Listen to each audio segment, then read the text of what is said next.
নমস্কার আদাব, আমি Anup Sony. Crime petrol Dastak show থেকে আপনাদের সদর আমন্ত্রণ জানাচ্ছি। मैं इस वक्त पश्चिम बंगाल की राजधानी कोलकाता में हूँ। आज और कल का एपिसोड यहाँ पश्चिम बंगाल में घटे रियल लाइफ केसेस पर आधारित है। उफ, तुम भी ना हर बार शादी की बात करके मूड खराब कर देते हो। अरे कितनी बार कहा है लाइफ को एंजॉय करो। अधूरा लगता है, मुझे सेटल जिंदगी चाहिए। कुछ फायदा नहीं इन सब चीजों से। अरे मैं तुम्हें अपने एक्सपीरियंस से बता रही हूँ, एक बार इन सब चक्करों में फंस गए ना तो समझो धंस गए। तुम साथ हो तो मुझे दोनों मंजूर है। लेकिन मुझे मंजूर नहीं है। अरे एक बार गलती करके तो फंस चुकी हूँ और दोबारा शादी करके मैं फंसना नहीं चाहती हूँ। मतलब तुम अपने पति और बच्चों को छोड़ के मेरी जिंदगी नहीं बनोगी? मैं किसी की नहीं हूँ, मैं हूँ तो सिर्फ खुद की। अरे इतना अच्छा सब कुछ चल रहा हम दोनों के बीच में, लेकिन तुम होके ना सब कुछ बिगाड़ने पे तुले हुए हो।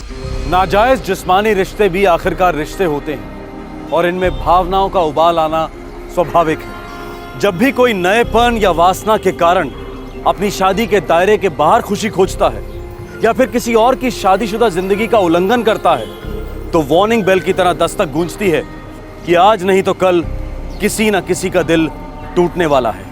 और अक्सर टूटे दिलों में आग लगने में वक्त नहीं लगता, फिर वो चाहे आदमी हो या औरत, दिल जलों का कोई भरोसा नहीं। Barrackpore, North 24 Parganas district, West Bengal.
अभी तो 10 भी नहीं बजे हैं, सिर्फ 9:55 हुए, लेकिन गेट पोस्ट तो बिल्कुल खाली है।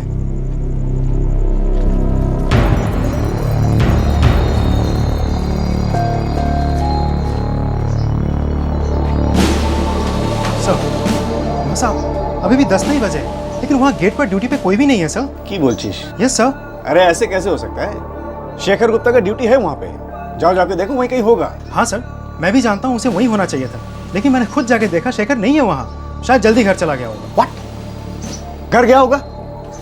अरे ऐसे कैसे जा सकता है वो अपना घर? अभी तक राइफल और एमिनेशन जमा नहीं किया उसने।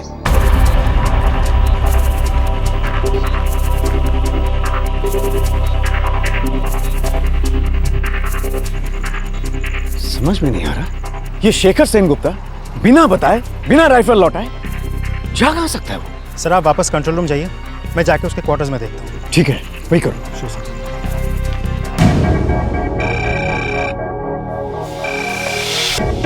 Guard commandant. वहाँ साहब, शेखर वहाँ क्वार्टर्स में नहीं है, आसपास कहीं भी नहीं है वो। ये साला शेखर मेरा सस्पेंशन करा के ही रहेगा। वो बिना गोलियां लौटाए, बिना राइफल लौटाए वो कहां जा सकता है?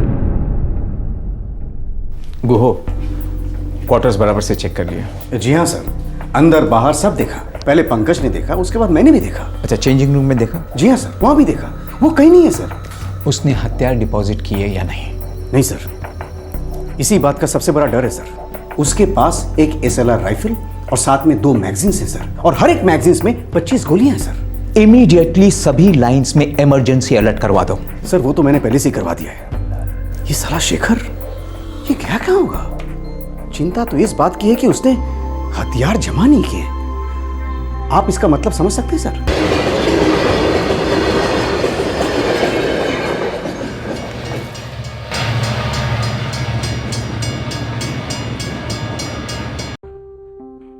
शेखर की ड्यूटी रात 10 बजे खत्म होती है, लेकिन उस रात शेखर 10 के पहले ही पुलिस लाइन से निकल गया। ड्यूटी राइफल और गोलियां कंट्रोल रूम में लौटाने की बजाय अपने साथ ले आया। मामला गंभीर था, पुलिस रूल्स का घोर उल्लंघन किया गया था। इस मामले को तुरंत पूरे राज्य के थानों में फ्लैश किया जाना बहुत जरूरी था, लेकिन दुर्भाग्यवश ऐसा नहीं हुआ। केवल पुलिस लाइन क्वार्टर्स में पूछताछ हुई। अब सवाल यह था कि राइफल और गोलियों के साथ आखिर शेखर सेन गुप्ता कहां गायब हो गया था और क्यों।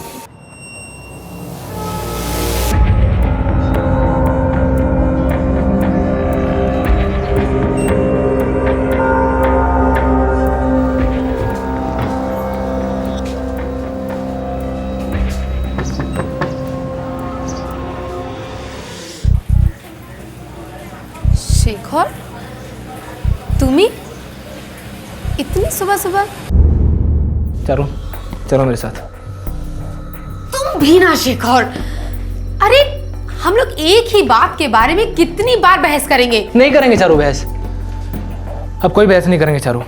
चारू मैं फैसला कर चुका हूँ, हम अभी शादी कर रहे हैं। तुम चलो बस मेरे साथ। हाथ छाड़ो अमर, बहुत हो गया शेखर।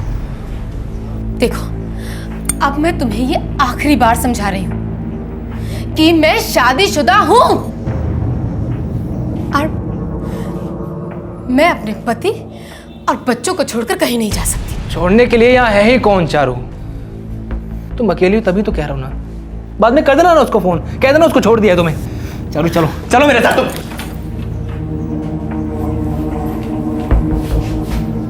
बेरिए जाओ एखान থেকে, चले जाओ अभी।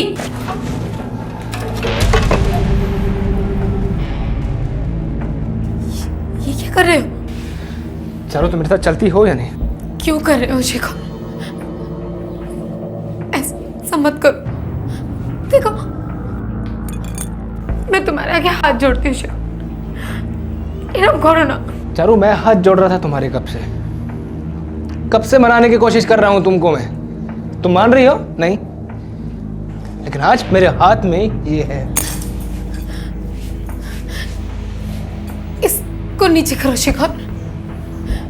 एक मिनट शेखर, मैं ऐसे कैसे चल सकती हूँ? देखो मुझे मेरे पति से बात करनी दो, आराम से। बात करनी है तुमको? हाँ। तो बात करो ना तुम। लो बात करो, अभी तुम बात करो। करो चारो बात।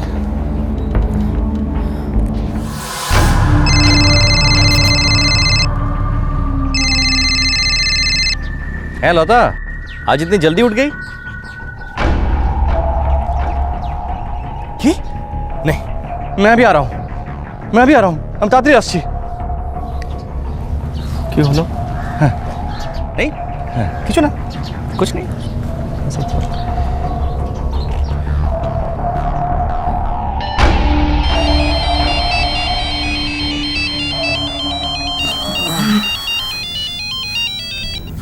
हाँ जीजू, इतनी सुबह सुबह कॉल किया, सब ठीक तो है ना? संजीव बच्चे ठीक है ना? ऑटो। हाँ हाँ भालो ऐसे सो रहे हैं, लेकिन बात क्या है? संजीव, तुम्हारी दीदी लता बहुत मुश्किल में फंस गई है। लेकिन कैसी मुसीबत जीजू? हाँ है, वो शेखर घर पहुंच गया है और तुम्हारी दीदी के सर पर बंदूक तानी है। अरे ये क्या कह रहे हैं आप? देखो मैं यहाँ फैक्ट्री से निकल चुका हूँ, मैं घर पहुंच रहा हूँ, तुम जल्दी से घर जाओ। है बुझे? और सुनो, मेरी बहन कृष्णा को मैंने फोन कर दिया है, वो भी पहुंचने वाली है, ठीक है? हाँ हाँ जीजू, मैं अभी निकलता हूँ और सौमिरन को भी साथ लेके आता हूँ। पता नहीं उस शेखर के दिमाग में क्या चल रहा है।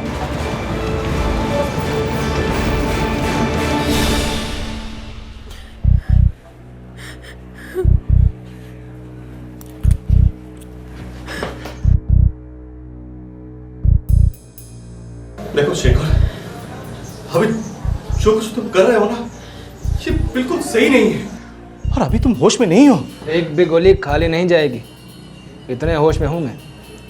देखना चाहोगे? दिखाऊं? ना चलो चलो फिर मेरे साथ। चलो तुम। शेखर दा, लता बॉम्बी तुम्हारे साथ कैसे जा सकती है? वो एक शादीशुदा औरत है और 2 बच्चों की माँ है। शिखरता प्लीज समझने की कोशिश करो आप। काका छोड़ दो मेरी माँ को। चुप चुप सब। दिव्येंदु, तुमने इन सबको यहाँ बुलाकर बहुत बड़ी गलती कर दी है। मुझे बहुत गुस्सा आ रहा है इन सब पर मुझे। एक मिनट शेखर, तुम शांत हो जाओ, मेरी खातिर गुस्सा थूक दो। हम बात करेंगे, ठंडे दिमाग से बात करेंगे। शादी के बाद चारों, हम सब शादी के बाद। शादी से पहले मेरा दिमाग अब ठंडा होने वाला नहीं है चारों। बहुत टाइम वेस्ट हो गया है। चलो चारों, चलो चलो तुम अभी मेरे साथ चलो। अरे क्या चलो चलो लगा रखी है? जो तुम चाहते हो वो कभी नहीं हो सकता। देखो शेखर, देखो तुम मेरे भाई समान हो। देखो जो भी बात है बैठते हैं, बातें करते हैं और आराम से हल निकालने की कोशिश करते हैं। कृष्णा तुम चाय बनाओ, चाय। तुम सब मेरा दिमाग खराब कर रहे हो। मैं अभी यहाँ बात नहीं कर सकता हूँ। देखो, हम कहीं बाहर चल के बात करते हैं। मेरे घर चलते हैं शेखरदा। तू बीच में मत बोल, समझा? चलो तुम और दिव्येंदु तुम, हम तीनों कहीं बाहर जाएंगे और एक आखिरी फैसला करेंगे। शेखर, मेरी बात सुनो। दादा और बोधी दोनों की हालत बहुत खराब है। मैं भी साथ चलती हूँ, यकीन मानो मदद होगी। ठीक है चलो। तुमने कहा था ना बात करो। चारों मैं बात कर रहा हूँ ना। हाँ चलो चलो चलो।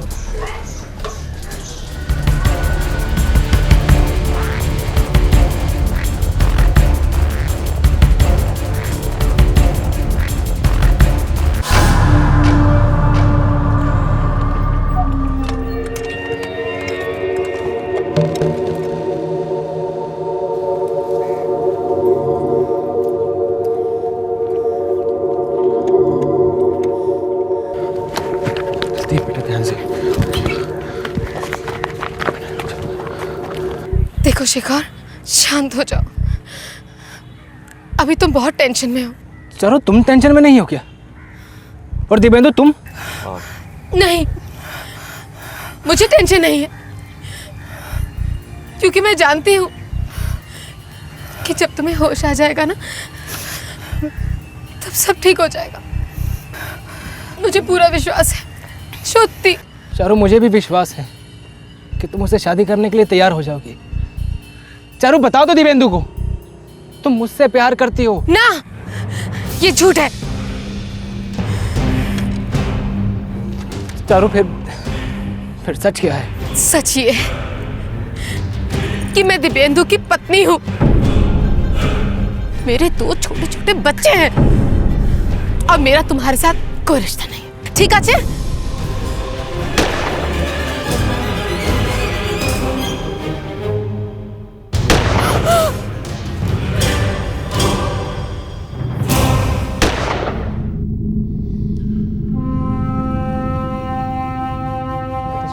चलो वरना मैं भी गोली मार देगा।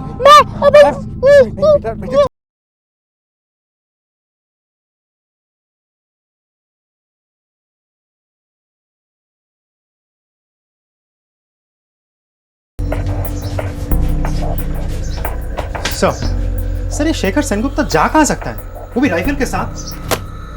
भाड़ में जाए साला, आने दो साले को। ऐसी खबर लूंगा मैं, इतना बड़ा मेमो बनाऊंगा मैं उसके लिए, सस्पेंशन तो पक्का है साले का। सर, कुछ खबर मिला शेखर सेनगुप्ता का? No sir. उसके नाम के आगे रिमार्क्स लगा दो, dereliction of duty. Okay sir. और जब भी ड्यूटी पे आए उसे लेना मत, सबसे पहले वो मुझसे मिलेगा। Okay sir. ये साला शेखर कुत्ता गया कहाँ होगा?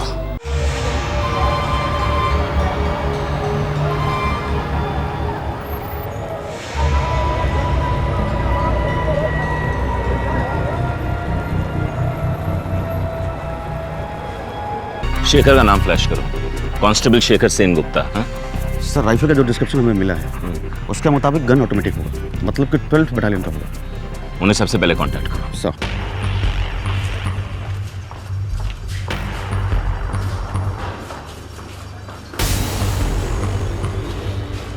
सर शेखर पागल हो गया सर। अभी पाल्टा स्टेशन से फोन है, उन्होंने कहा कि शेखर ने 3 लोगों को गोली मार दी सर, और तीनों मर गए। अरे बकवास मत करो घुआ। सर काश ये बकवास होती, मगर ये खबर पक्की है सर। तीनों की लाशें पुलिस स्टेशन में पड़ी है। दुखा दुखा, क्या कर दिया इस आदमी ने?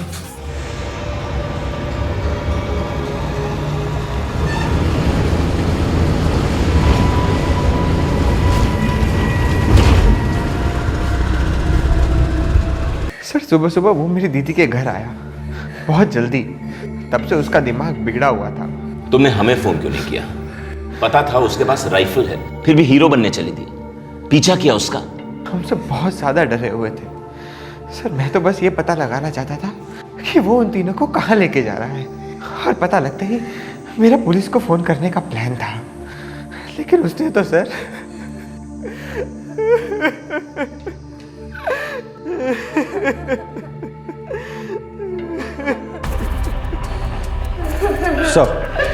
सर कांस्टेबल शेखर सेनगुप्ता लत बगान लाइन्स में गार्ड ड्यूटी पर था, और ड्यूटी से 20 मिनट पहले ही वहां से उसने एक राइफल और 25 राउंड की 2 मैगजीन लेकर गायब हो गया। Oh my God! तो उन्होंने तुरंत सारे पुलिस स्टेशंस को खबर क्यों नहीं की?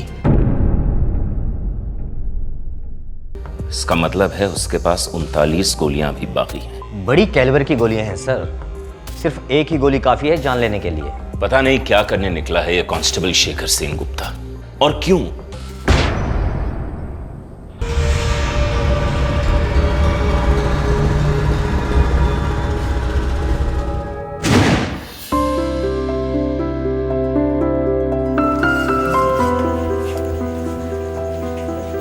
तो माँ दे ही दिया कमरा किराए पर? हाँ दे दिया। ভালো করেছো। खर्चे कितने बढ़ गए हैं देखो, और संजीव का कॉलेज चल ही रहा है अभी, कमाने में वक्त है उसे। किंतु माँ किराए विराए की बात साफ साफ कर ली हो ना उससे? हाँ हाँ पुलिस वाला है, ट्रेनिंग ले रहा है पुलिस में। ओ ताले तो आरो भालो, घर की सिक्योरिटी भी बनी रहेगी ना। जाओ के चाह दिया है। हाँ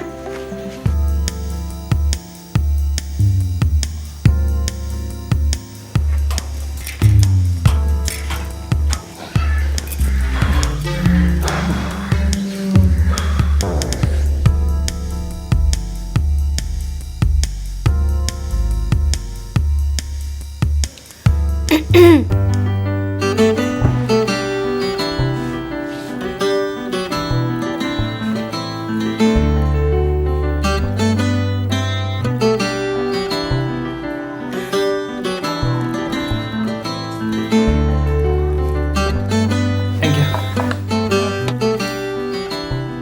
4 बिस्कुट माँ ने भेजे हैं। अच्छा, उनको मेरा थैंक यू कहिएगा। आपको भी थैंक यू। ओ बाबा इतना सारा थैंक यू। सॉरी। আবার सॉरी একটা না सॉरी भी 3-3। अब शायद संजीव की दीदी हैं। हैं चारुलता आमर नाम, यहीं पास में रहती हूँ। मेरे हस्बैंड गन फैक्ट्री में सर्विस करते हैं। ओह, हमारे फोर्स में राइफल्स और बुलेट्स जो हैं वो वहीं से आती हैं। ओह छोटी सी दुनिया। हाँ सो तो है। तुम्हार नाम की बताया नहीं? सॉरी शेखर। आबार सॉरी।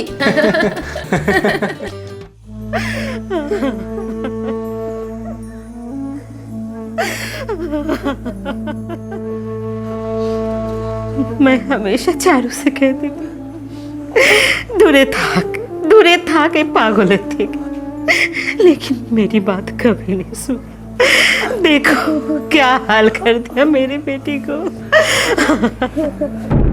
सर शेखर सेनगुप्ता जलांगी मुर्शिदाबाद से बिलोंग करता है सर। जलांगी में कहाँ? सागरपाड़ा एरिया, और वहाँ की टीम को हमने रेड अलर्ट कर दिया है। स्टेट के हर पुलिस स्टेशन में अलर्ट जारी कर दीजिए। इस आदमी की तस्वीर और डिटेल्स हर पुलिस स्टेशन में होनी चाहिए। सबको पता होना चाहिए कि इसके पास एक राइफल है with 39 live cartridges, and this man is dangerous, very very dangerous. सब हो गया। इनफैक्ट देशबंधु ये कल ही हो जाना चाहिए था। सर हमने पुलिस को अलर्ट कर दिया था, लेकिन that was not sufficient. State के हर पुलिस स्टेशन में खबर पहुंच जानी चाहिए थी। पुलिस रूल बुक के हर नियम को तोड़ा है उसने। अपने राइफल और एमुनिशन वापस नहीं की है। Am I right? हमसे बहुत बड़ी गलती हो गई। अब इस गलती का नतीजा कितना बड़ा होगा ये तो वक्त ही बताएगा।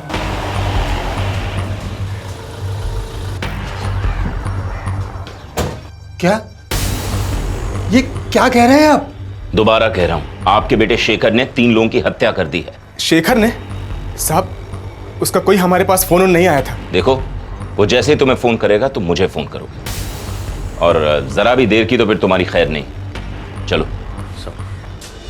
शेखर, बाबा संभालो। क्या कर दिया रे तूने? बाबा संभालो, मुझे पता था कि एक न एक दिन कुछ ऐसा होना ही था। कितनी बार समझाया कि वो शादीशुदा औरत है, उसे भूल जा, कोई दूसरी कर ले, लेकिन उस औरत का जादू उसके दिमाग में कीड़े की तरह घुस गया था। प्रेम बड़ो मधु कभू काछे कभू सुदूर। शर्म नहीं आती? एक शादीशुदा औरत से क्या क्या करवा दिया तुमने? क्या कहूँ, सॉरी या थैंक यू? चुप, बदमाश। तुम्हारे लिए ना अब एक अच्छी सी लड़की देखकर शादी करवानी पड़ेगी तुम्हारी। लड़की तो मैंने देख ली है। अच्छा, श्रुति की गो कौन है? अब मुझ जैसी है या नहीं? सुशील, संस्कारी। शेरनी है, सुंदरवन की शेरनी। अच्छा चारू, तो जमाई जी तुमसे बात करना चाहते हैं। है माँ, आज जी। माँ जाने दो। फिर कब? जब जब चारू, तुम हमेशा के लिए मेरी हो जाओ ना। चुप, लालची। इस मैं गाना सुन रही थी, सेलफोन का रिंग नहीं सुनाई दिया ना सोना। हाँ, शाम तक लौट आऊंगी। अरे हाँ रे बाबा, दोनों बच्चों को स्कूल से लेते हुए आऊंगी बस। तुम भी ना कैसे बच्चों की तरह नाराज होते हो।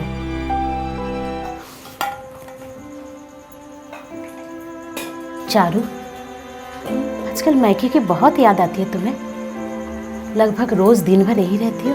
क्या नो माँ, तुम्हें पसंद नहीं है? पसंद क्यों नहीं? तुम्हारे बाबा जिंदा होते तो बहुत खुश होते। बेटी रोज घर आ रही है, घर खिला खिला सा रहता है। क्या बात है माँ, क्यों लो?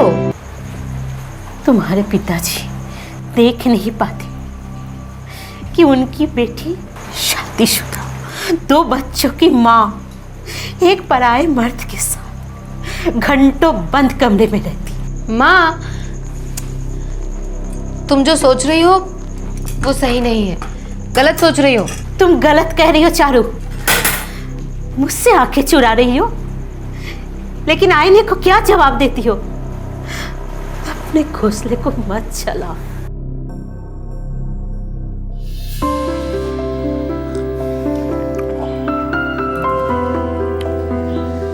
चारू, मैं शादी करने जा रहा हूँ। बहुत बढ़िया। कौन है लड़की? चारू, मैं तुमसे शादी करने जा रहा हूँ। इन सब फालतू बातों के लिए ना वक्त नहीं है मेरे पास। फालतू बातें? चारू, मैं तुम्हारे जिस्म से प्यार नहीं करता हूँ। चारू, मैं तुमसे प्यार करने लगा हूँ। हाँ तो ठीक है ना, लेकिन ये सब के बीच में शादी की बात कहाँ से आ गई? अरे तुमको दिखता नहीं है क्या? देखो ना, ये देखो, ये देखो। चारू, ये सब पत्थर की लकीरें नहीं हैं। चारू, मैं तुम्हारे पति से बात कर लेता हूँ। चुप करो, तुम मेरे पति से कोई बात नहीं करोगे। तुम नहीं जानते हो, अगर मेरे पति को इस कांड के बारे में पता चल गया ना तो अनर्थ हो जाएगा। अनर्थ हो चुका है। शादी की मर्यादा पर थूक दिया तुम दोनों ने, और खुद शादी करने चली हो। ना माँ, मैं इसे शादी वादी नहीं करूंगी। वो तो तू मेरी लाश पर करेगी, और तुम अभी कभी यहाँ से निकल जाओ। मासी, हम ये है तुम्हारा एडवांस, ले लो और कभी मत लौटना, न इस घर में न मेरी बेटी की जिंदगी में। नहीं मासी। हाथ छोड़ती, बच्चे हैं इसके, छोड़ दो इसे आके। चारू, समझाओ तुम। जब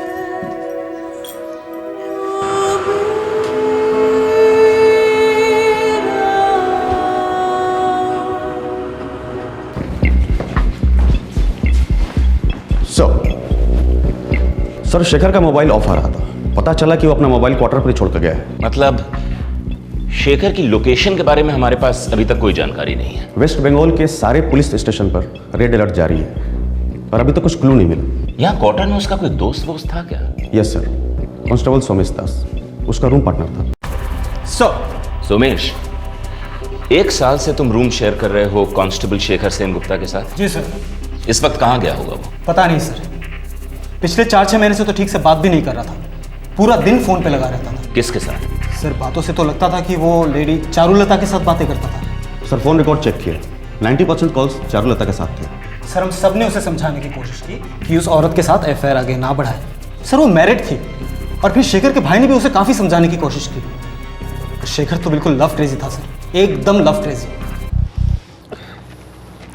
देख, वो तुझसे 10 साल बड़ी है और उसके 2 बच्चे भी हैं। चल एक बार वो विधवा होती या तलाकशुदा होती तो बात समझ में आती थी।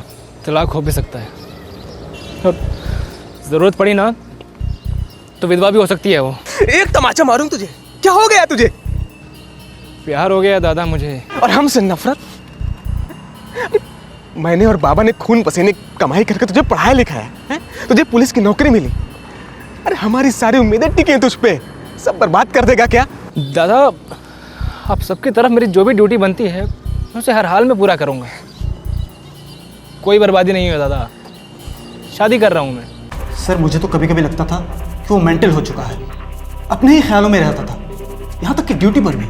हाँ, शायद उसे यकीन हो गया था कि चारुलता के साथ उसकी शादी वादी तो होगी नहीं, इसलिए उसने ये हत्याकांड सोच समझ के प्लान करके किया है। सर हो सकता है, पर जो आदमी किसी औरत से पागलों की तरह प्यार करता हो वो उसे मार कैसे सकता है? क्योंकि प्यार भी पागलों वाला ही था और ऐसे प्यार को नफरत में बदलते देर नहीं लगती और फिर नफरत भी पागलों वाली हो जाती है।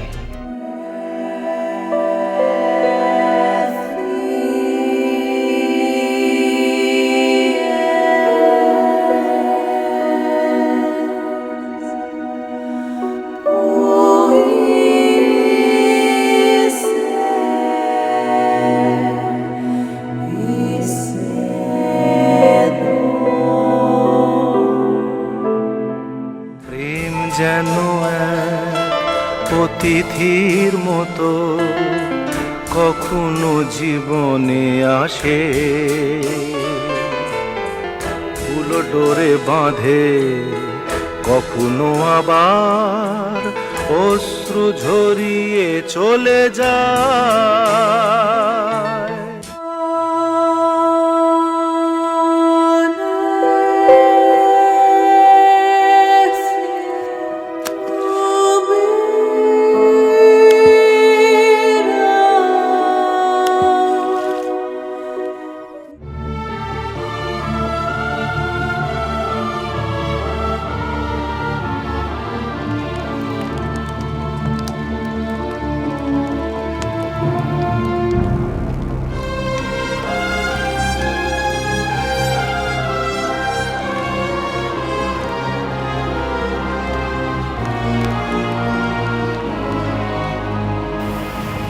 एक जवान पुलिस कांस्टेबल के सामने उज्जवल भविष्य था, लेकिन एक अफेयर ने उसे खूनी भगौड़ा बना दिया जो अपनी ही फोर्स से भाग रहा था।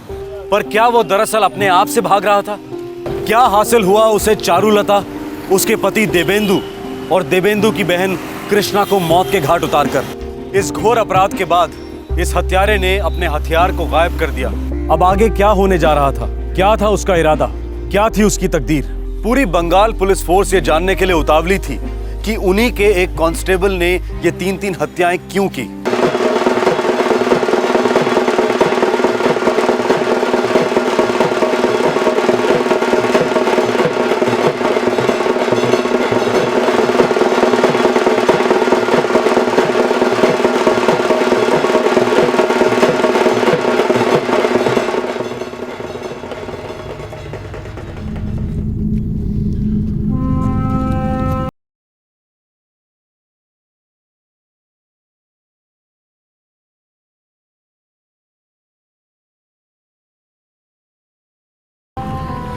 शेखपारा पश्चिम बंगाल और बांग्लादेश के बॉर्डर पर स्थित है।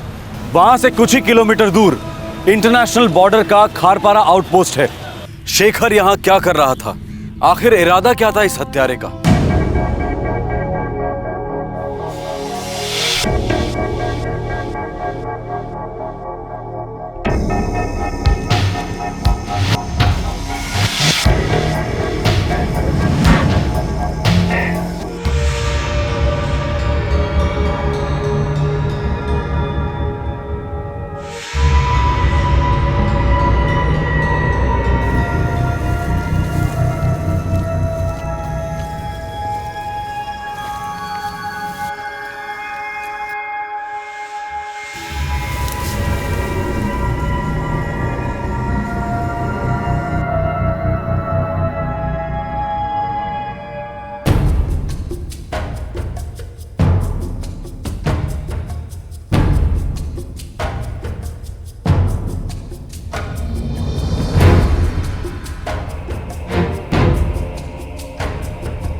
खड़े हो जा वरना गोली दाग दूंगा।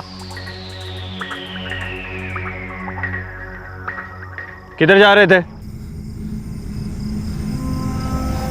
सब मेरा ससुराल ऊपर है साहब। घरवाली बहुत बीमार थी तो उसको वहाँ छोड़ाया था।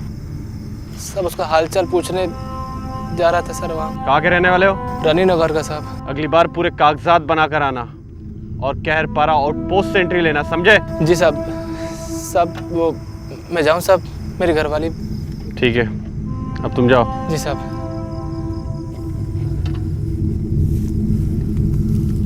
पश्चिम बंगाल और बांग्लादेश की सरहद के दोनों तरफ रहने वाले लोगों के बीच रोटी बेटी का रिश्ता है। ह्यूमैनिटेरियन ग्राउंड्स पर कभी कभी हिंदुस्तान की बॉर्डर सिक्योरिटी फोर्स और बांग्लादेश की बांग्लादेश राइफल्स के जवान आम नागरिकों को एक दूसरे के गांव में आने जाने देते हैं। शेखर इस बात से अच्छी तरह से वाकिफ था क्योंकि वो खुद जालंगी मुर्शिदाबाद से था, जो एक बॉर्डर जिला है।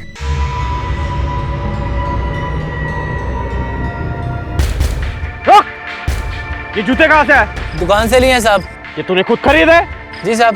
झोंक लीजिए।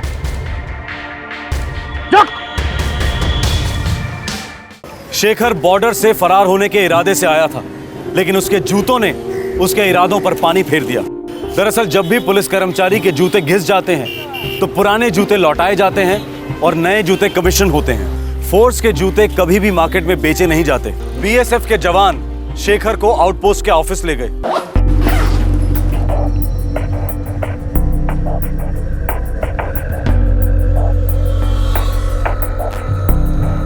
जनाब, ये पश्चिम बंगाल पुलिस का कर्मचारी मालूम पड़ता है? चल अब नाम बोल और सच बोल। Shekhar Sen Gupta, constable, 12 battalion armed police. Shekhpara police station में फ़ोन लगाओ और पूछो सच बोल रहा है या हम सच बुलवाएं इससे।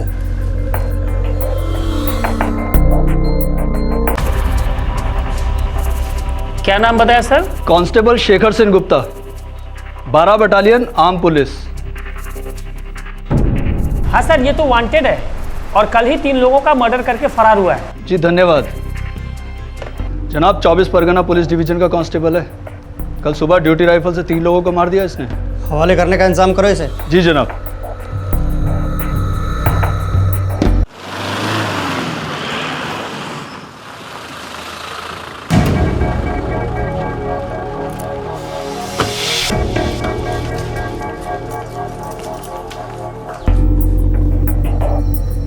दो छोटे छोटे बच्चों को तुमने अनाथ कर दिया। क्या मिला ये सब करके तुम्हें? मुझे तो बस चारू को मारना था। अब बाकी के बीच में आ गए तो मैं क्या करूं? लेके जाओ इसको। चारुलता नाजायज रिश्ते की आग में अपनी मर्जी से कूदी।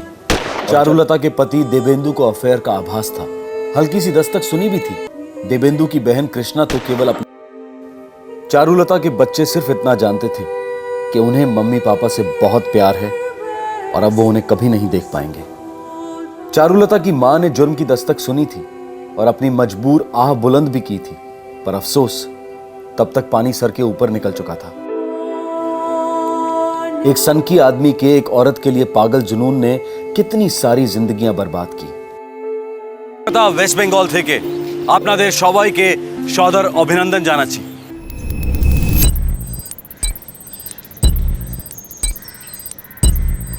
कितना टाइम वेस्ट होता है यार।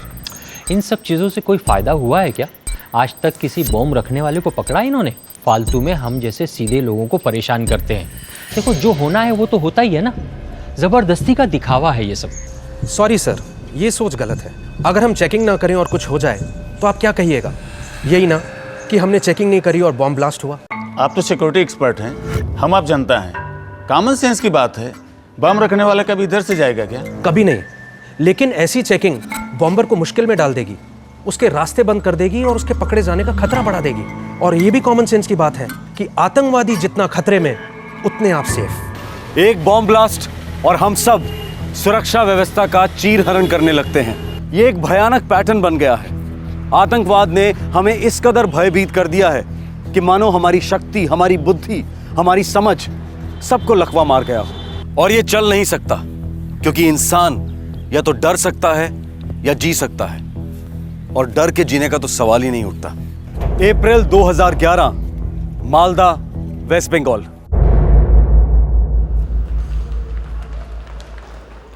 शून्य जेठा ग्रह होरे প্রাচী। ঠিক আছে, তো আজকে আমরা রবীন্দ্রনাথ ঠাকুরের একটা কবিতার চর্চা করব। হ্যাঁ, চিত্ত যেথা ভয় শূন্য, উচ্চ যেথা শীল, জ্ঞান যেথা শূন্য যেথা গ্রহরে प्राचीर। तो वीकेंड पर जगन्नाथपुर माँ बाबा के पास? अरे ना बाबा, मैं अकेले ही कमरे में बैठ के कोई किताब पढ़ लूँगी।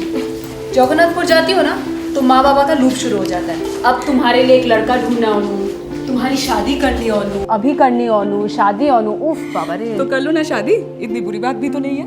खुद के लिए एक लाइफ पार्टनर ढूंढ ही लो, एक नया लाइफ पार्टनर। मैं अपने आप को वक्त देना चाहती हूँ। ओनू, अपने आप को वक्त देने का भी एक वक्त होता है, उसके बाद समझौता करना पड़ता है, सबको करना पड़ता है। ओनू, कुछ लोग होते हैं जो हमारे लिए नहीं बने होते हैं, जैसे कि अमित। अमित तुम्हारे लिए बना ही नहीं था। Just accept it. वाणी, क्यों करते हैं लोग समझौता? यादें, उन पुरानी यादों का क्या? पुरानी यादें मिटाने के लिए नई यादें बनानी पड़ती हैं। No choice. ट्राई करूँगी, एक लास्ट बार ट्राई करूँगी। Sounds good. चल।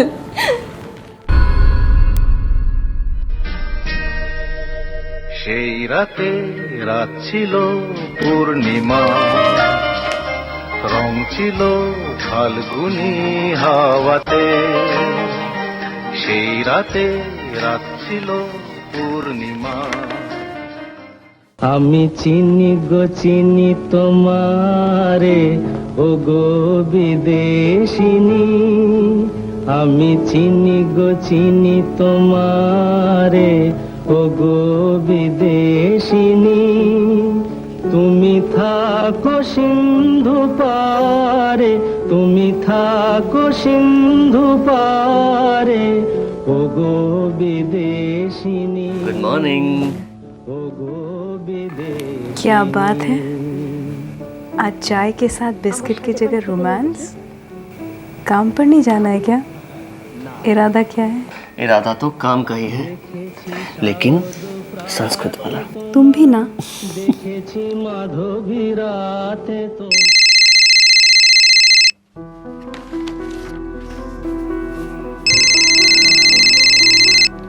है शेखर, बोलो। अनुदी, आज मैं नहीं आऊँगा, मुझे ना कुछ असाइनमेंट्स पूरे करने हैं, उसके बाद ही मैं घर से निकलूंगा। ठीक है, लेकिन रात के खाने पर तो रहोगे ना?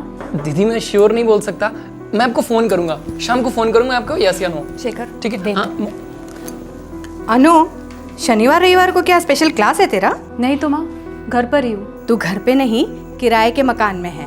घर ये है तेरा, जहाँ हम पूरा हफ्ता इंतजार करते हैं तेरे आने का। माँ प्लीज़ हाई ड्रामा क्रिएट मत करो, मुझे ढेर सारे पेपर्स करेक्ट करने थे इसलिए नहीं आ पाई। नेक्स्ट वीक आऊँगी पक्का। पर वो तो तू यहाँ भी कर सकती थी बेटा। कहा ना आजबो नेक्स्ट वीक, पक्का आजबो। बाबा तुझे बहुत याद करते हैं बेटा।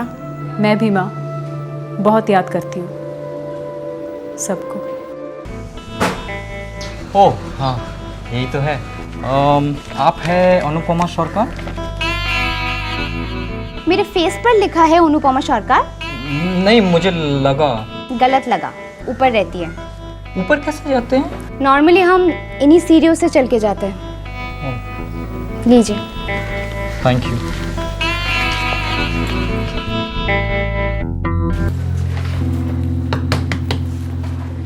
अनुपमा सरकार, हाँ ये आपका पार्सल है, यहाँ पे साइन कर दीजिए।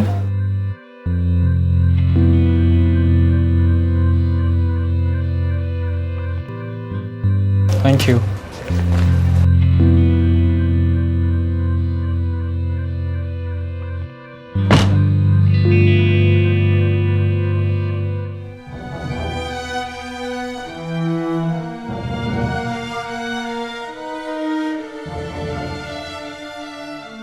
अगर तुम्हारा कोई भी सामान रह गया हो तो मैं कुरियर कर दूंगा। मैं तुम्हारी कोई भी चीज़ अपने पास नहीं रखूंगा।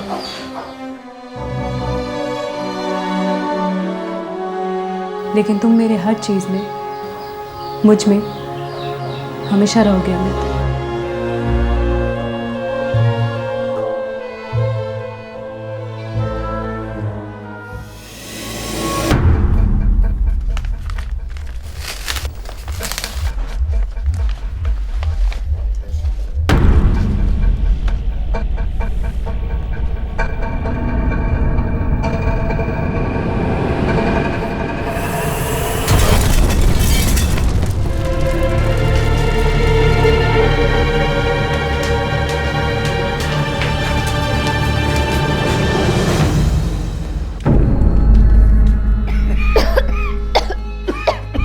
की होलो बात क्या हुआ? पता नहीं हमारा कुछ दिखाई नहीं दे रहा है।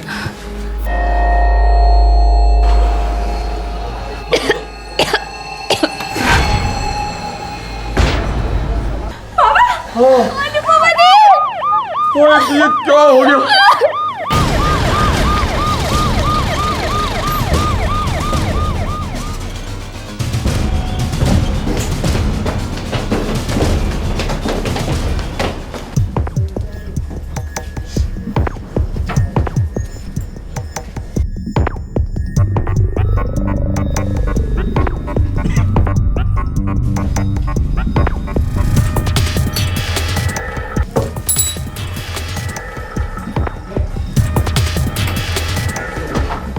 कितने बजे थे? 10:30 बजे थे। सर वो कुरियर वाला 10:15 को यहाँ से गया था। मतलब कुरियर वाले जाने के 15 मिनट बाद आप लोगों ने ब्लास्ट सुना? जी सर। जी हाँ।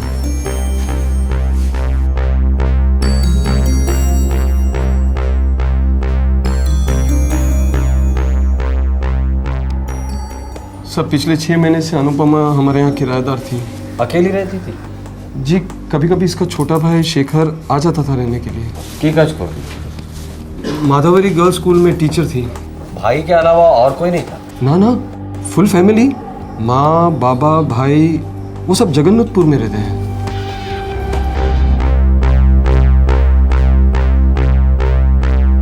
ये IED है, इम्प्रूव्ड एक्सप्लोसिव डिवाइस। सर ये IED का इस्तेमाल तो माओवादी आतंकवादी करते हैं। मालदा के इंग्लिश बाजार इलाके के पास मालन चपली में अनुपमा के घर एक पार्सल कुरियर हुआ और उसके अंदर के बॉम्ब ने अनुपमा की जिंदगी उड़ा दी। इस किस्म का एक्सप्लोसिव पश्चिम बंगाल के नक्सलवादी ग्रुप इस्तेमाल करते हैं। अब कई सवाल उठ रहे थे, क्या अनुपमा नक्सलियों का शिकार बनी थी, और अगर हाँ तो क्यों? और हाथ पैरों में भी कुछ चोटें आई हैं। अगर उस वक्त उस रूम में और कोई भी होता तो शायद वो भी मर जाता। पर उस वक्त कमरे में लड़की के अलावा कोई नहीं था और एक लड़की को मारने के लिए पूरा बम। अजीब, या तो एड्रेस गलत था या तो बम गलत था। किसी तो भूल छिलो डॉक्टर, कुछ तो गलत था। किसी तो भूल छिलो डॉक्टर, कुछ तो गलत था। कंफर्म IED है। वायरिंग ऐसी की गई थी कि बुक खोलते ही ट्रिगर दब जाता और एक बहुत बड़ा धमाका।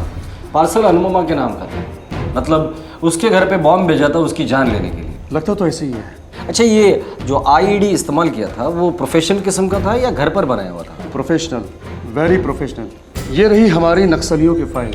लास्ट 6 मंथ में जहाँ जहाँ नक्सलियों ने और माओवादियों ने ये IED इस्तेमाल किए हैं वो बिल्कुल इस IED से मिलते जुलते हैं। मतलब इसमें नक्सल वाला एंगल भी हो सकता है? ज़रूर हो सकता है। और ये कुरियर कंपनी, इसके बारे में कुछ पता चला? सॉरी, ब्लास्ट में कुरियर कंपनी का एड्रेस वाला रिसीप्ट बुरी तरह से डैमेज हो गया था। जोड़ने की कोशिश की गई पर पेपर जला हुआ था। ठीक है, उस कुरियर बॉय का स्केच निकालो, कुछ चलकर सामने आया तो ठीक है, तो ढूंढ निकालो उस सारे को। मेरी बेटी एक सीधी सादी स्कूल टीचर थी। धमाके में जो बम इस्तेमाल हुआ है वो किसी भी एंगल से सीधा साधा नहीं था मिस्टर सरकार। सर अनुपमा दी पर आप डाउट कर ही नहीं सकते, वो बहुत ही क्लीन लेडी थी। 6 महीने से रहती थी यहाँ। कौन कौन आता था मिलने? 1-2 बार उसके माँ बाबा आए थे, उसे देखकर चले गए। सर जैसे कि मैंने आपको बताया था, अनुपमा दी का छोटा भाई शेखर यहाँ पे आता जाता था। वो यहाँ ही पढ़ता है तो यहाँ और अपने घर के बीच अप डाउन करता है। कोई और?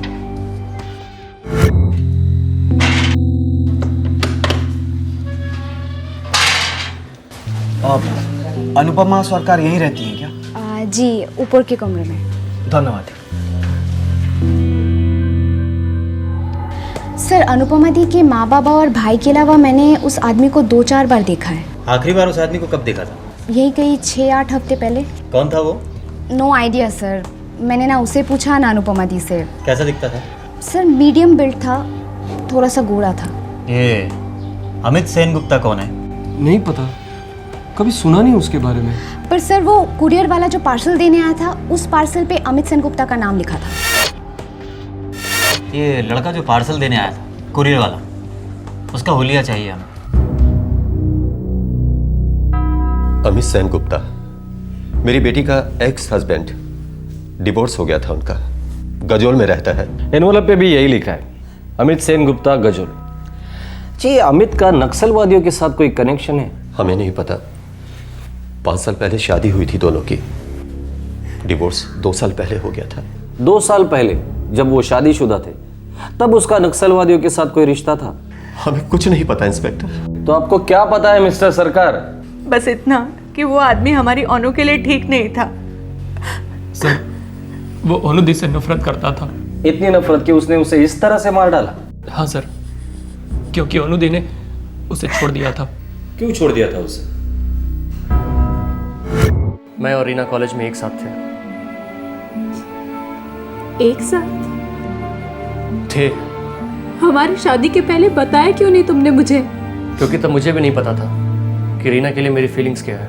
इसका मतलब मुझसे शादी करने के बाद तुम्हारे उस रीना के लिए फीलिंग्स जाग उठी। मेरे पीठ पीछे नाजायज अफेयर शुरू हो गया। तुम्हें कोई आइडिया नहीं है तुम कितनी घटिया हरकत कर रहे हो। शादी से पहले पता होता तो कभी बेटी नहीं देते उसे। साला पकड़े जाने के बाद भी मेरी दीदी से बोला मैं रीना को भुला नहीं सकता, नहीं छोड़ सकता उसे। इतना बेशरम इंसान है ये अमित सेन गुप्ता। मेरी बेटी ने उसे बहुत टाइम दिया, 2 साल भुगता उसने, और फिर हताश होकर डिवोर्स मांगा उससे। सर, सच बात तो ये है वो डिवोर्स देना ही नहीं चाहता था। सोने की मुर्गी जो थी मेरी अनुदी, बेचारी कमा कमा कर पैसे इसके हाथ में देती और वो सारा पैसा उस रखी हुई औरत पर खर्च करता। डिवोर्स मांगा तो हाथ उठाया। हमने अपनी बच्ची को कभी डांटा भी नहीं, उसने पीटा मेरी बच्ची को। हमने पुलिस कंप्लेंट भी की थी हबीबपुर पुलिस स्टेशन में। मेरे पास एमसी की कॉपी भी है। तब उसने हमें धमकी भी दी थी, एक न एक दिन वो मेरी बेटी से बदला लेगा, और उसने बदला ले लिया। अनुपमा के साथ मेरी अच्छी जमती थी। कैसी थी वो? काफ़ी डिस्टेंट। अमित के धोखे का शौक वो बर्दाश्त नहीं कर पा रही थी। इनफैक्ट डिवोर्स के बाद भी वो अमित से उतना ही प्यार करती थी। उसके किराए के मकान पे उससे मिलने एक आदमी आता था। कौन आता था? मैं आपसे पूछ रहा हूँ, कौन आता था? डिवोर्स के बाद कोई अफेयर? ना। पक्का? पक्का तो बोलते पर आई मीन नहीं कह सकती, पर अफेयर होना मुश्किल है ऑफिसर, बहुत मुश्किल है। मतलब उसने कभी जिक्र नहीं किया उस आदमी के बारे में जो उससे घर पे मिलने आता था? No officer. सर, मुझे नहीं लगता कि मर्डर और ब्लास्ट में कोई नक्सल का एंगल है। मुझे भी यही लगता है, ये बदले वाला मामला होगा। बदला? तलाक के 2 साल बाद, और वो भी इतने खतरनाक और भयानक तरीके से। बैनर्जी, बदले की आग लंबी सुलगती है, हम लोगों ने तो कई बार देखा है। अच्छा, इस कुरियर वाले का क्या हुआ? इंग्लिश बाजार कस्बे में तकरीबन 27 कुरियर कंपनियां हैं। मैंने अपने खबरी नेटवर्क को एक्टिवेट कर दिया है, जल्दी ये लड़का पकड़ा जाएगा। वो अमित सेन गुप्ता, उसका गांव गजोल, वहाँ से क्या खबर है? सर, वहाँ तकरीबन 30 कुरियर कंपनियां हैं और कई तो फ्रेंचाइजी हैं। एक बार ये लड़का पकड़ा गया, ये खुद हमें उस कुरियर कंपनी तक ले जाएगा जहाँ से वो पार्सल आया था। बैनर्जी, गजोल जाने की तैयारी करो। हमारा मुख्य आरोपी अमित सेन गुप्ता ही है, और अब तक तो वही है।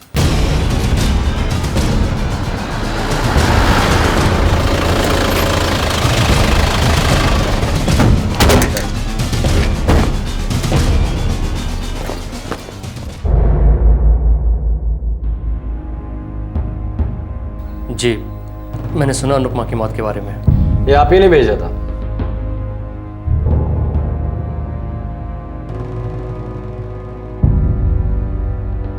देखिए, ये क्या कह रहे हैं आप? पिछले हफ्ते रीना नाम की लड़की से मेरी सगाई हुई है और मैं अपनी जिंदगी नए सिरे से शुरू कर रहा हूँ। रीना का और तुम्हारा तो शादी के पहले से ही शुरू था ना, तो ये नए सिरे से जिंदगी शुरू करने की बात कहाँ से आती है? पिछले 2 साल से मेरा अनुपमा से कोई कांटेक्ट नहीं रहा है, और फिर मैं उस चैप्टर को ही नहीं बल्कि पूरी किताब को बंद कर चुका हूँ। बम किताब में, किताब लिफाफे में, और लिफाफे पर तुम्हारा नाम। क्या तरीका है किताब बंद करने का? बेश तो वाह। तुम मेरी बेटी को धोखा दे रहे हो अमित, और उम्मीद करते हो कि हम तुम्हारा साथ दें, चुप बैठे रहे? किसी चीज की कमी नहीं है आपकी बेटी को, और फिर मैं अनु को छोड़ के किसी और के साथ तो रह नहीं रहा हूं। पत्नी का दर्जा है उसका। बड़ी मेहरबानी है तुम्हारी, राइट? चलो तुम्हारे भी पति का स्टेटस बना रहेगा, और मैं जाके करती हूँ कोई अफेयर वफेयर। पहले पीठ पीछे फिर आमने सामने, हाँ? जल के राख हो जाओगे। अनु!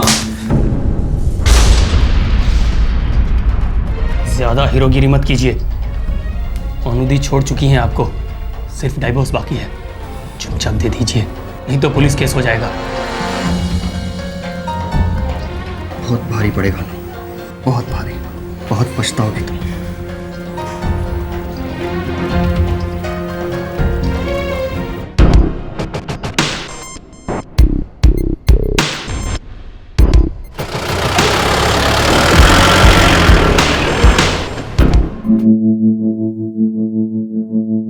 जो टॉर्चर आपको आते हैं सब आजमा लीजिए, मगर सच नहीं बदलेगा। और सच ये है कि मैंने अनुपमा को पार्सल नहीं भेजा है। हो सकता है किसी और ने तुम्हारे नाम से पार्सल भेजा हो। कोई मुझे फंसाने की कोशिश कर रहा है, और आप उसके चाल में फंसते जा रहे हैं।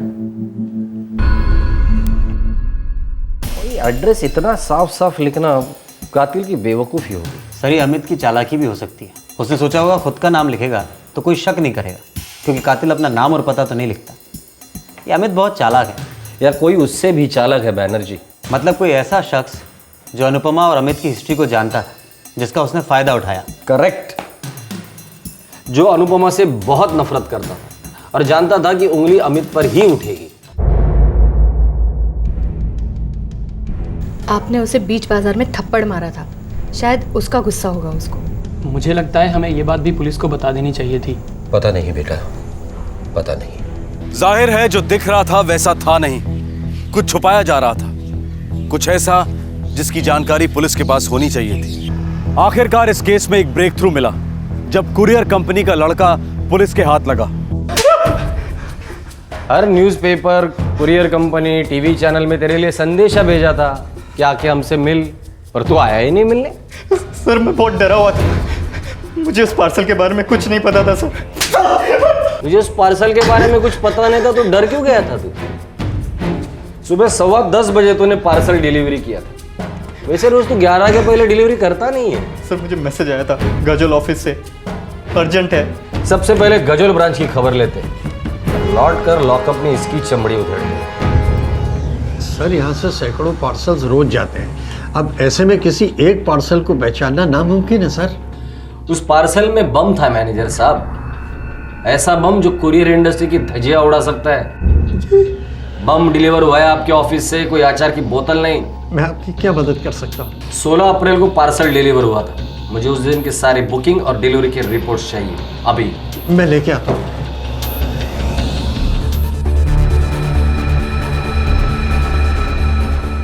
16 तारीख को डिलीवर होने के लिए बुकिंग कब की गई होगी? सर 13 को या फिर 14 को, बस यही 2 दिन क्यों? सर डिलीवरी के लिए हम नॉर्मली 3 दिन लेते हैं, पर अगर अर्जेंट हो तो 2 दिन में डिलीवर कर देते हैं, पर उसका एक्स्ट्रा चार्ज लगता है। आपके ऑफिस से इंग्लिश टाउन बाजार के ऑफिस को फोन किया गया था और बताया गया था कि ये पार्सल अर्जेंट डिलीवर करना है। जी सर, ये रही रिपोर्ट। ये नंबर ट्राई करो, जरूर बंद रहेगा। करेक्ट सर, डीएक्टिवेटेड है। अमूल चैटर्जी, इसी ने बुकिंग ली थी ना? जी सर। बुलाइए उसे। जो पार्सल अनुपमा सरकार के घर पे ब्लास्ट हुआ, उसके बुकिंग एजेंट आप ही थे? जी मैंने की थी बुकिंग, और मैंने अखबार में भी पढ़ा था ब्लास्ट के बारे में। तो अखबार में पढ़ने के बाद मौन व्रत धारण कर लिया था? पुलिस को इन्फॉर्म करना जरूरी नहीं समझा? जी मैंने बताया था इनको। सर अमोल ने बताया था, लेकिन हम नहीं चाह रहे थे कि हम किसी लफड़े में फंस जाएं। पुलिस लफड़ा है? फिर हम लोगों को क्यों गाली देते हो जब बीच बाजार में ब्लास्ट हो जाता है? मैं भला मेरा घर भला सोचने से एक दिन एक ही घर बचा रहेगा उनकी रडार पर, और वो आपका होगा। बम, सब कुछ खत्म। चुप रहकर आप लोग आतंकवादियों को बढ़ावा देते हो, और बढ़ावा देना उनका साथ देने जैसा ही है, समझे? मैं बताता हूँ, वो 2 लोग आए थे पार्सल लेकर।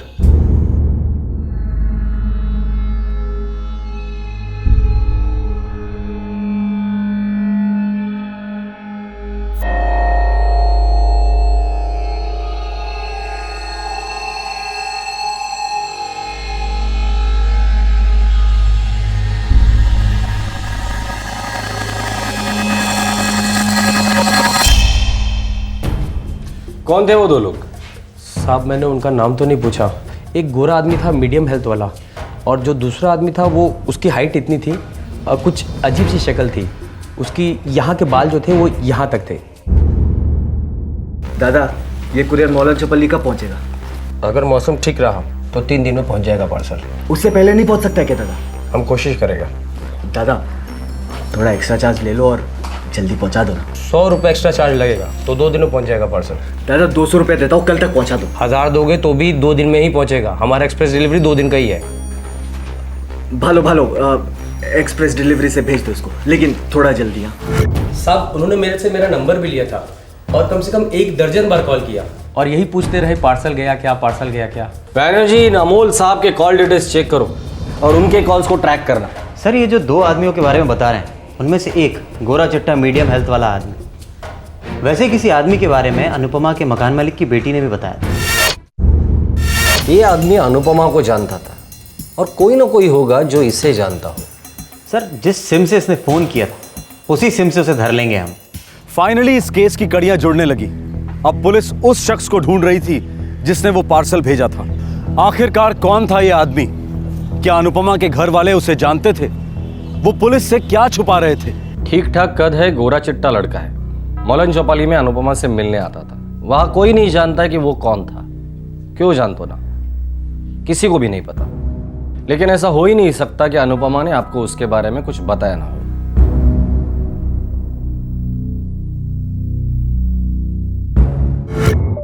बाय। हेलो। हेलो।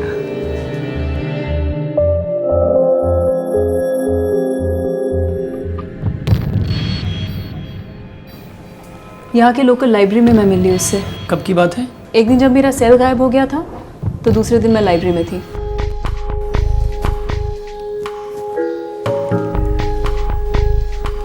लगता है आप अपना सेलफोन भूल गई थी। Thank you. मैं इतनी परेशान हो गई थी, मेरे सारे नंबर स्टोर है इसमें। इसीलिए तो संभाल के रखा था ताकि जब आप वापस आए तो मैं आपको लौटा दूं। Thank you very much.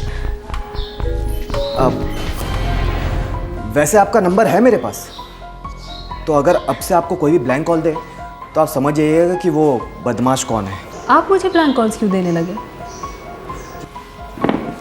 मेरा नाम बाबू और मेरे बाबूजी कहते हैं कि दोस्त और किताबें दोनों कम हो तो परवाह नहीं, लेकिन अच्छे होने चाहिए।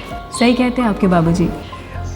वैसे मेरे बहुत कम अच्छे दोस्त हैं, एक्चुअली है ही नहीं।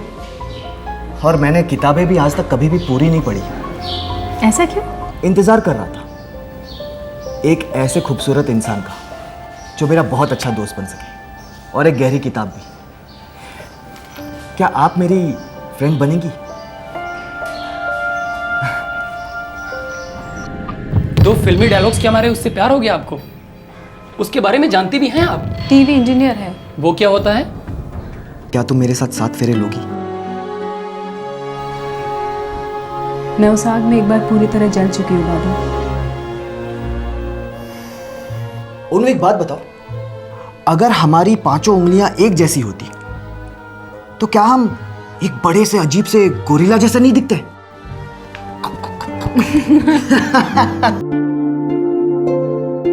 बेटा इस लड़के के बारे में तुम सब कुछ अच्छी तरह से जानती हो ना?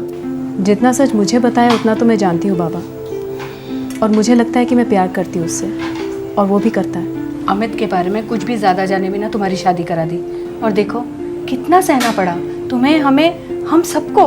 किसी के बारे में तो सब कुछ जानना इम्पॉसिबल है माँ। हम तो खुद ही हमारे बारे में सब कुछ नहीं जानते हैं। अनुदी, ये सब किताबी बातें सिर्फ किताबों में ही अच्छी लगती हैं। इस बाबू के बारे में आपको 100% श्योर होना पड़ेगा। ये जो बाबू है ना, एक छोटी सी टीवी रिपेयर दुकान में काम करता है। उसमें क्या बुराई है? बुराई है, ये बाबू इससे पहले 6-7 टीवी रिपेयर दुकानों से निकाला जा चुका है। मालूम है क्यों? झूठ बोलता है इसलिए। तभी तो खुद हाई स्कूल फेल है और अपने आप को इंजीनियर बताता है। और दीदी आप भी उसकी बातों में आ गए। पूरा का पूरा सर्किट खराब हो गया है, शोल्डरिंग करना पड़ेगा। ये बाबू कौन है यहाँ? मैं हूँ बाबू, कहिए क्या बात है? मैं अनुपमा का बाबा। सरकार साहब आइए ना। नमस्ते। सुनो बाबू, मेरी बेटी को अकेला छोड़ दो, पहले ही बहुत भुगत चुकी है वो। बाबा जो कुछ भी भुगती है सब भुलवा दूंगा, राज करेगी मेरे साथ। झूठ, झूठ का राज, झूठे आदमी की पत्नी का झूठा राज। बाबा, लोगों को मेरे बारे में गलत फहमी है और कुछ नहीं। उसे दूर करने की कोशिश मत करो बाबू, बस तुम उसकी जिंदगी से निकल जाओ। ये नहीं हो सकता। हम दोनों एक दूसरे के साथ काफी दूर तक जा चुके हैं। क्या कहा तुमने? अनु से मैं प्यार करता हूं, शादी करना चाहता हूं, खुश रखूंगा उसे, बस यही तो कहा है मैंने। दोबारा उसकी तरफ आंख उठाकर भी देखा तो खैर नहीं तेरी।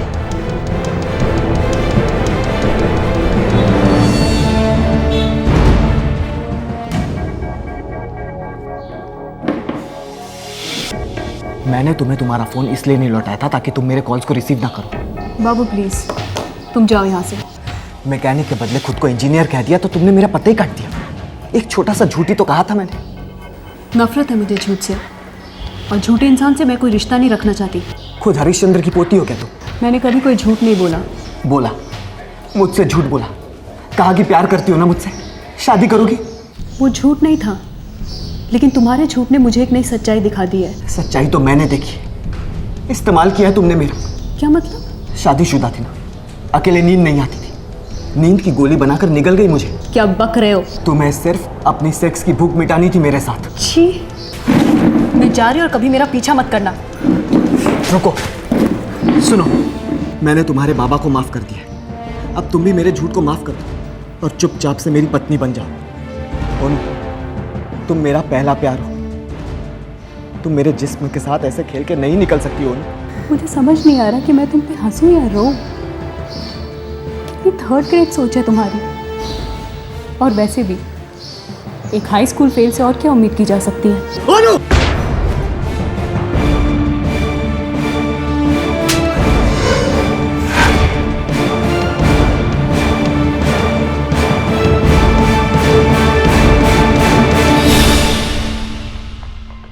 उस दिन से जो हरासमेंट शुरू की उसने।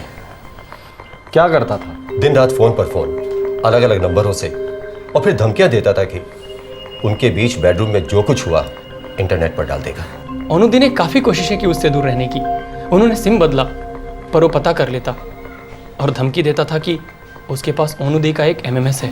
वो MMS वाली बात मैंने दबा कर रखनी चाहिए थी, इसलिए आपको नहीं बताया था। हमें शक है कि अनुपमा के खून के पीछे ये बाबू ही है। अनुपमा ने अपनी जिंदगी की सारी डिटेल्स इस बाबू को बता दी थी। अनुपमा पूरी तरह से उसके मुट्ठी में थी और बाबू ने उसी मुट्ठी को कुचल दिया। सर, वो नंबर ट्रैक डाउन हो गया। बाबू और उसका दोस्त इस बाजार में। चलो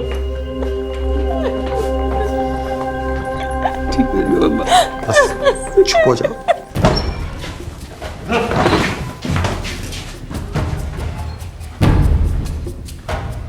प्यार, मोहब्बत, गुस्सा, नफरत अपनी जगह, और इस तरह किसी को बम से उड़ा देना। क्या चल रहा था तुम्हारे दिमाग में? मेरे दिमाग में उसका थप्पड़ मारना गूंज रहा था साहब। हाई स्कूल फेल बोलना गूंज रहा था। जलील करके रख दिया था बाप बेटी ने मुझे, कहीं का नहीं छोड़ा था। मेरी मर्दानगी को कुचल दिया था उसने साहब।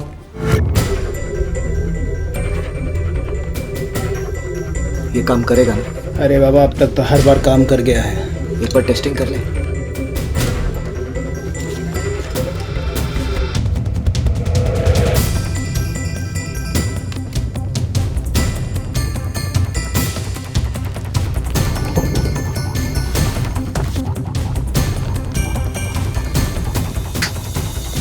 अभी किताब खुलते ही बूम।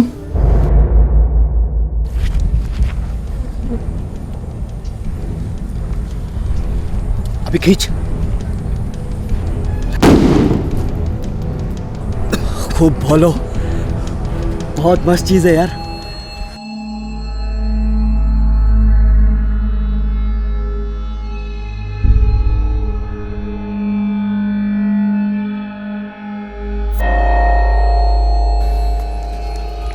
उन्होंने मुझसे कहा था कि अमित ने कसम खाई है उससे बदला लेने की, लेकिन बदला लूंगा मैं और भुगतेगा वो साला अमित। पर एक ही टेंशन है, ये किताब तेरी अनुपमा अपने घर में अकेले में ही खोले, नहीं तो दूसरे लोग मुफ्त में बकरा बन जाएंगे। मासूम लोगों की जिंदगियों को खतरे में डाला। कई मासूम मारे जाते थे जिनका तुमसे कोई लेना देना नहीं था। कोई मासूम मरा तो नहीं ना साहब। कोई मासूम मरा नहीं, लेके जाओ चलो को।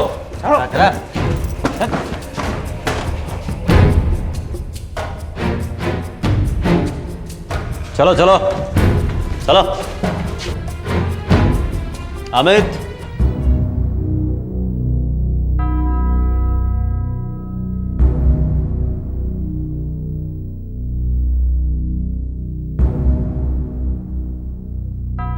बॉम्ब वाला पार्सल अनुपमा तक पहुंचने के पहले कई हाथों से गुजरा था। किसी के हाथ से गलती से भी किताब खुलती तो न जाने कितनी जाने जाती, पर बॉम्ब अपने सही निशाने पर फूटा, अनुपमा के हाथों में।